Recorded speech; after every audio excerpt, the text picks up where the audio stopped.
Seigneur soit avec vous. Et avec votre esprit. Évangile de Jésus-Christ selon saint Matthieu.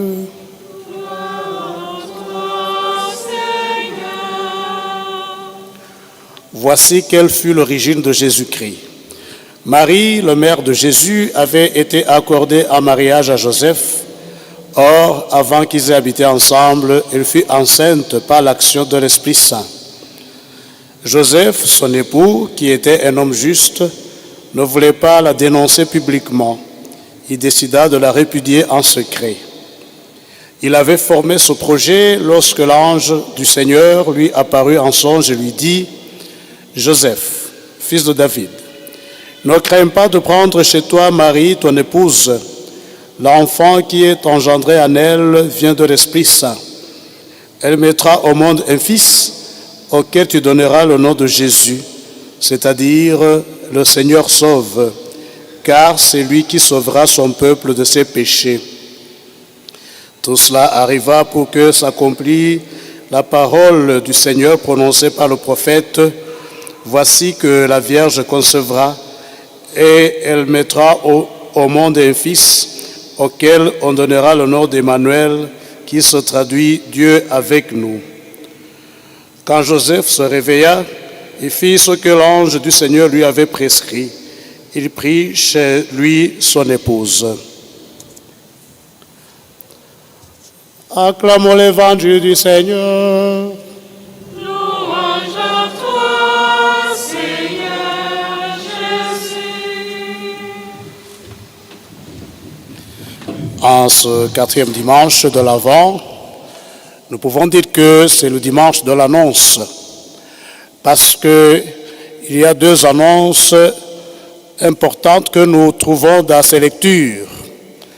Dans la première lecture, nous trouvons le prophète Isaïe qui va annoncer une bonne nouvelle au roi Akaz.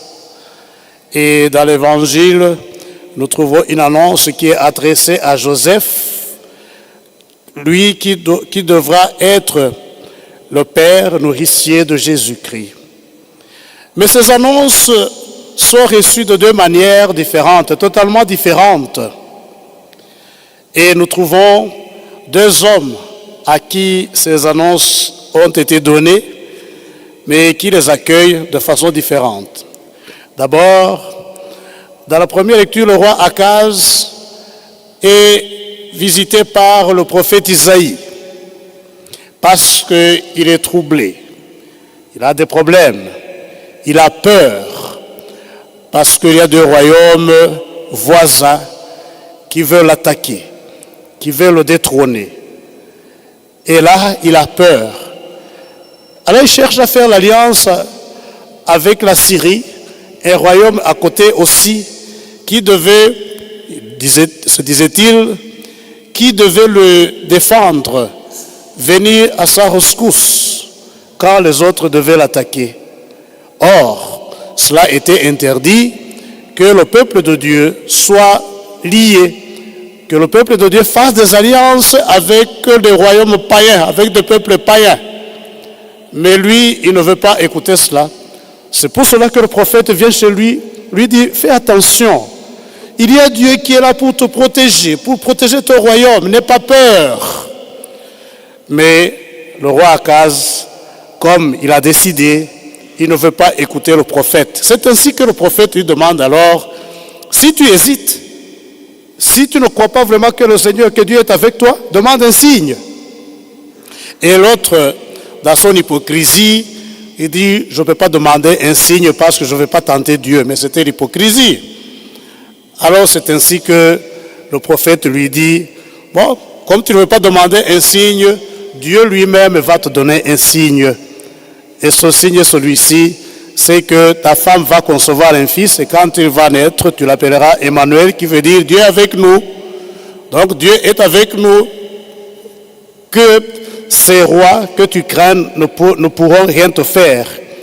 D'ailleurs, il dit que le moment où l'enfant saura distinguer le bien du mal, ces royaumes n'existeront plus. Et justement, cette promesse s'est réalisée. C'était justement alors l'annonce d'un sauveur qui viendra plus tard. Mais le roi n'avait pas voulu entendre, écouter la parole de Dieu. Ceci nous arrive souvent. Dans les moments de trouble, dans les moments de détresse, nous voulons combattre par nous-mêmes. Dieu lève sa main. Dieu envoie son esprit pour nous soutenir. Mais la plupart des fois, nous les humains, nous perdons confiance et nous perdons patience. Nous cherchons des solutions nous-mêmes et la plupart des fois, bien sûr, nous échouons. Parce que quand tu n'es pas avec Dieu, tu échoues. Quand tu es avec Dieu, tu réussis. Dans l'Évangile, au contraire, nous entendons Joseph. Joseph qui avait fait son projet de vivre ensemble avec son épouse Marie. Et tous les préparatifs étaient déjà terminés, si bien que Joseph attendait d'amener chez lui son épouse. Alors, on chuchote, on parle, on dit, on dit que, l'épouse là, bien qu'elle n'est pas encore chez son mari, elle est enceinte. Et la nouvelle tombe bien sûr aussi dans les oreilles de Joseph. L'Évangile nous dit que Joseph était un homme juste. Il a entendu, certainement qu'il a jugé, mais il n'a pas voulu dénoncer publiquement son épouse, l'épouse qui lui avait été accordée, Marie. Au fond, ceci était contraire à la loi, parce que la loi de Moïse disait que si une fille, une femme tombe enceinte de quelqu'un qui n'est pas son mari, cette femme doit être lapidée. Ainsi, Joseph devait, selon la loi, devait publiquement dénoncer son épouse pour qu'elle soit lapidée. Mais non, il ne l'a pas fait. Parce que Joseph, c'est un homme saint, c'est un homme juste. Et sa justice lui montre que non, il ne peut pas dénoncer l'amour de sa vie, qui était Marie. C'est la manifestation d'un amour plus profond, d'un amour vrai. Il ne veut pas dénoncer son épouse. Même s'il pourrait croire que peut-être elle a trahi son amour, elle a trahi son projet, ou leur projet d'ensemble. Mais Joseph dit non, il ne veut pas le faire, par amour pour Marie. Et aujourd'hui, chers frères et sœurs, est-ce que si ça arrive aujourd'hui, les gens vont garder le secret? Cette discrétion de Joseph est encore possible aujourd'hui? Non, c'est pour très peu de gens. Je sais que presque tous ceux qui nous suivent à la télévision, à la radio, et même nous tous qui sommes présents ici, la plupart des gens aujourd'hui, nous utilisons les réseaux sociaux. Je n'ai rien contre les réseaux sociaux, mais souvent ça devient des instruments d'indiscrétion. Qu'est-ce qu'on ne voit pas? Les gens qui exposent leur vie du matin au soir. Quelqu'un mange un bonbon, il doit poster. Quelqu'un visite, je ne sais pas, un endroit, il doit poster. Et maintenant, il y a aussi un dicton, un nouveau dicton, que sans photo, il n'y a rien eu. Non, pas du tout. Les indiscrétions sont nombreuses, chers frères et sœurs. Si bien que les gens exposent même leur vie intérieure. Si ce qui est arrivé à Joseph était arrivé aujourd'hui, on allait trouver sur ses réseaux sociaux. Voilà, ma fiancée a fait ceci et cela. Il va dans les détails, comme nous le voyons aujourd'hui. Ceux qui exposent la vie, leur propre vie, la vie de leurs femmes, la vie de leurs époux, la vie de leur maman, la vie de leur papa, la vie de leurs frères et sœurs, la vie de leurs amis. Et, mon Dieu, et nous préparons à célébrer la fête de Noël. Et la figure de Joseph doit nous enseigner, comme la figure de Marie. Joseph est un modèle que nous devrions suivre. Chers frères et sœurs, ne nous laissons pas égarer par ces moyens qui sont mis à notre disposition pour nous exposer. Non. Soyons comme Joseph, qui discrètement n'a pas voulu exposer sa femme, mais l'a défendue et l'a protégée, même s'il n'était pas sûr de ce qui est arrivé. C'est justement à ce moment-là que Dieu intervient. L'ange du Seigneur intervient pour lui rassurer. Sois sans crainte. Ton épouse n'a pas fait d'autre chose. Ton épouse n'a commis aucune erreur. C'est sous l'action de l'Esprit Saint qu'elle est enceinte. Et d'ailleurs, en plus de savoir qu'elle est enceinte, je te le fais savoir, toi, Joseph, tu vas recevoir une mission. Quelle est la mission? Ton épouse va mettre au monde un enfant. Tu lui donneras le nom de Jésus, ce qui veut dire Dieu sauve. C'est-à-dire, tu acceptes d'être le père de cet enfant. Parce que celui qui donne un nom, c'est le père.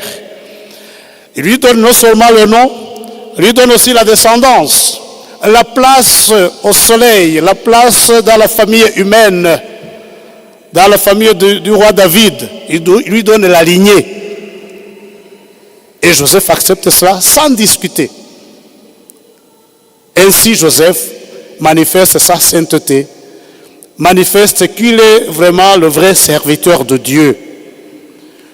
Joseph accepte une mission importante d'être le père de Dieu, le père de cet enfant qui va naître.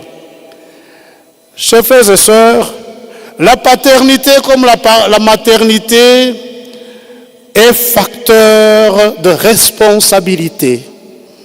Si Joseph accepte d'être père, c'est d'être responsable de cet enfant. D'ailleurs, plus tard, on dira c'est le fils du charpentier. Donc Jésus sera reconnu sous le métier de son père Joseph, le charpentier. La responsabilité exige beaucoup, et beaucoup plus encore aujourd'hui. Et Joseph l'accepte. Je dis de plus encore aujourd'hui parce que nous remarquons aussi qu'il y a des gens, aussi bien des papas que des mamans, qui ne veulent pas exercer leurs responsabilités sur leurs enfants, sur leur progéniture. Joseph l'accepte. Il y a des gens qui mettent au monde des enfants et qui les abandonnent, qui ne s'occupent pas d'eux. Nous les voyons, nous les connaissons. Mais ce n'est pas sérieux. Joseph nous donne un modèle. Nous devons prendre nos responsabilités. Et nous disons, nous les mettons là, nous les laissons dans les mains des ouvriers de la maison, des femmes de ménage, et nous croyons que c'est tout, c'est fini. Si je donnais à manger, ça suffit. Si je l'envoie à l'école, ça suffit. Non, ça ne suffit pas. Ils ont besoin de vous. Ils ont besoin de votre encadrement. Ils ont besoin de votre amour. Ils doivent être aimés, ne pas être abandonnés et traumatisés. Ils doivent être éduqués par les parents. C'est ce qu'a accepté Joseph. Ainsi, quand il n'y a pas cet amour, alors ne nous étonnons pas que les gens, les enfants et les jeunes gens, comme des jeunes filles, trouvent d'autres lieux d'épanouissement dans la drogue, dans l'alcool, dans la prostitution, et j'en passe.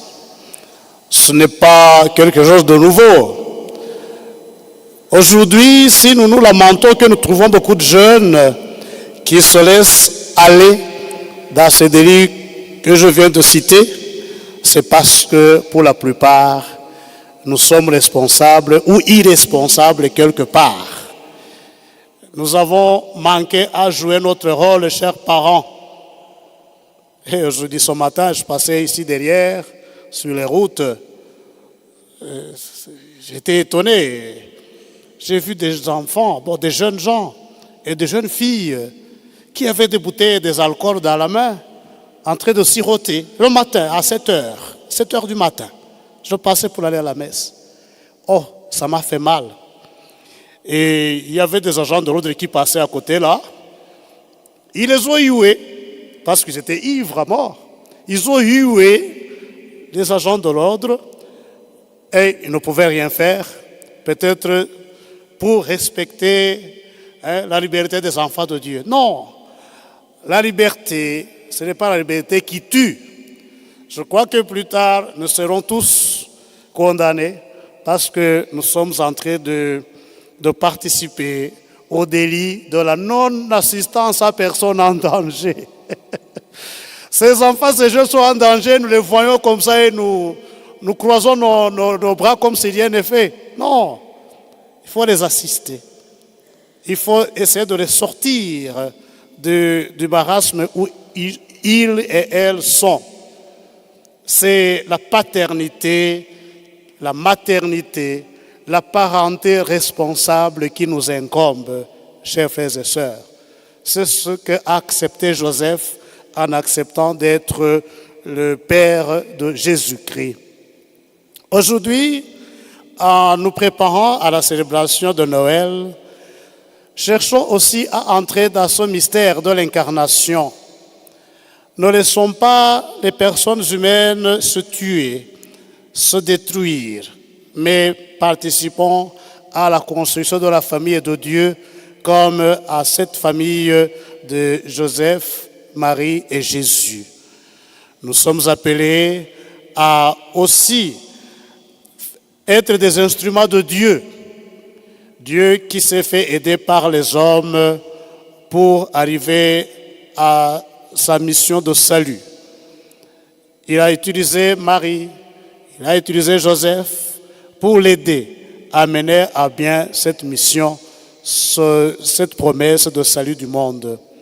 Que chacun de nous ici, que chacun de nous se sente interpellé pour être un vrai instrument de Dieu pour la gloire de Dieu et le salut du monde. Le Seigneur soit avec vous.